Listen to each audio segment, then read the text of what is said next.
Guys, welcome back. Today we are looking at the literary element of theme. So again, I posted these notes in your Google Classroom, so please follow along. There might be an assessment in there. Who knows? So what is theme? Well, it is the central message revealed through literary work. What does that mean?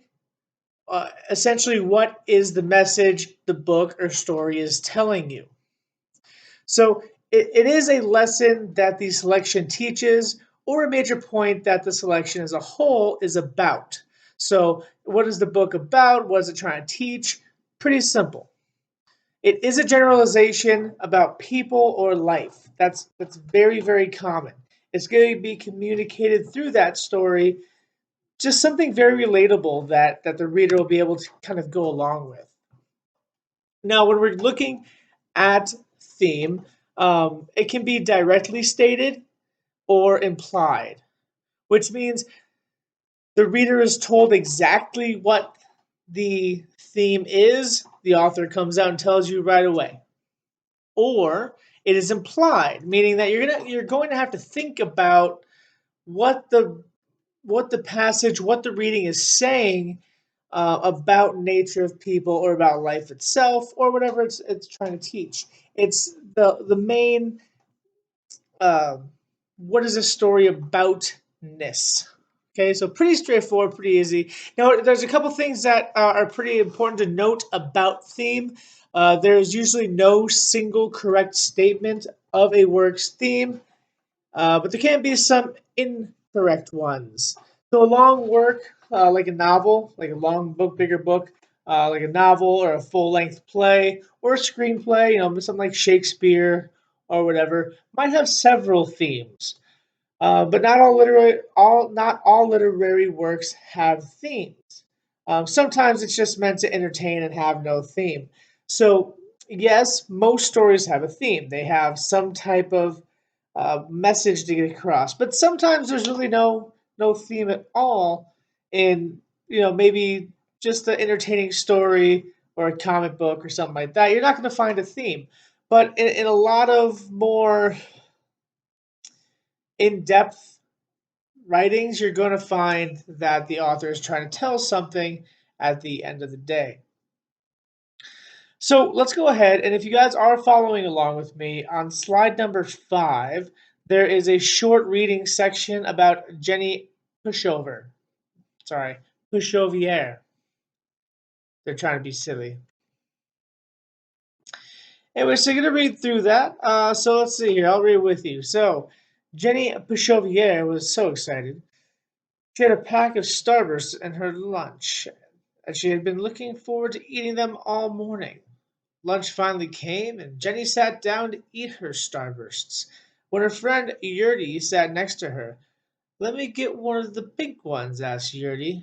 Jenny liked the pink ones best, but she thought Yurdi was funny, and Jenny wanted Yurdi to like her, so Jenny gave Yurdi all the pink Starbursts. Before Jenny was done giving Yurdi the pink ones, Carrie sat on the other side of Jenny. "Let me get the red and orange ones." Jenny remembered. "I gave you that Snickers." Jenny didn't remember that, though she did remember when Carrie ate a whole Snickers in front of her. But Jenny thought Carrie was cool, so she gave her the red and orange Starbursts. Now she only had the yellow ones. Jenny wasn't so excited about eating Starbursts anymore. So, what is the theme of this? Now, it's pretty simple, at least I think, and maybe you guys are along with me. People will take advantage of you if you try too hard. Pretty simple. Or if you give away things that you care about, you won't be happy. So there's not just one theme that you can look at here. There's several. Okay. So by identifying themes, themes are not always explicit, meaning they're not clearly stated all the time. They are implied. They are bigger than the story. It's things that you can apply to life.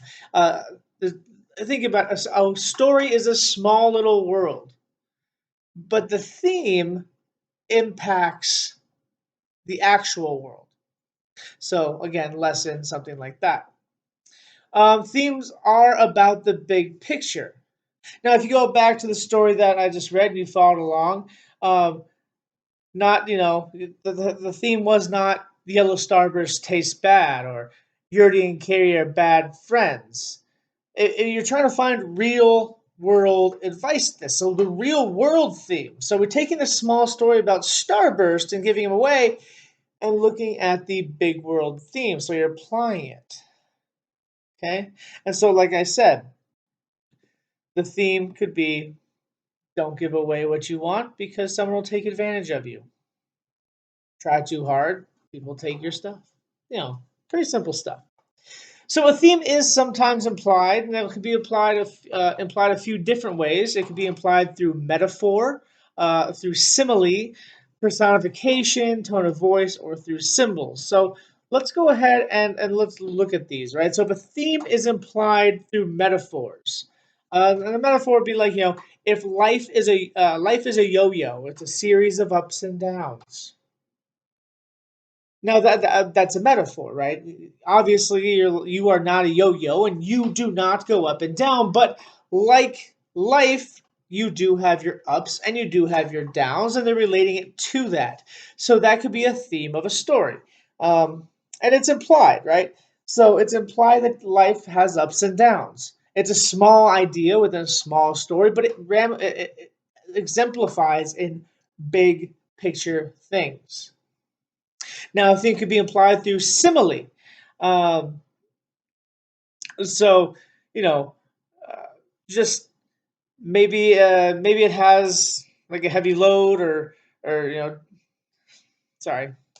Anyway, there's a Langston Hughes poem that says, uh, "Dream deferred. What happens to a dream deferred? Does it dry up like a raisin in the sun, or fester like a sore and then run? Does it stink like rotten meat or crust and sugar over like a syrupy sweat? Maybe it just sags like a heavy load, or does it just explode?" Langston Hughes. So what is this? So similes are things that pretty much if you say this is like this, it's going to be implied through that. So essentially, what that is saying is are dreams worth having or do they dry up and die? So it's kind of deep. So we're not going to really look at the implications through simile because it's out there. So a theme implied through personification. Um, there's a poem by Mary Oliver. It's called "Sleeping in the Forest." A very short poem. It's like a little poem. It's like a limerick. I thought the earth remembered me. She took me back so tenderly, arranging her dark skirts, her pockets full of lichens and seeds.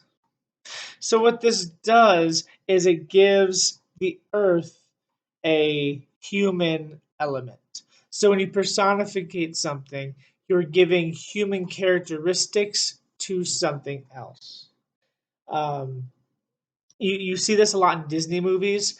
Uh, they always have a character like an animal, but they give it human traits. So that's personification. You can find a theme through that.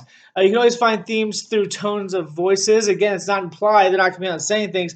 But even like Darth Vader has this dark, kind of demanding, evil voice, and you can imply that he is the bad guy in this story, and he will be the antagonist throughout. So there's a bunch of different things as far as how the theme could be that. If you are following along, again I'm on slide number 13. You can imply through symbols, which is you can apply what's going on in a story, how it applies to the real world through a picture or something like that. Now, it is important to understand the difference between main idea, subject, topic, and theme. So we're going to look at those real quick. So the main idea is any idea that is particularly important or central in a written work. So essentially, what is that saying, right? It's saying that it's not the theme, it is the main idea of the story. So if we're looking about, what's something you guys might know, Romeo and Juliet, right? The main idea of Romeo and Juliet is guy gets girl, or two people fall in love, two people die. That's a tragedy. That's the main idea. But the theme of Romeo and Juliet is different than the main idea. The theme of that would be, looking at love and how love can bring families together, but also tear them apart. And that's implied throughout that. All right, now the subject and topic is what the selection or reading as a whole is about.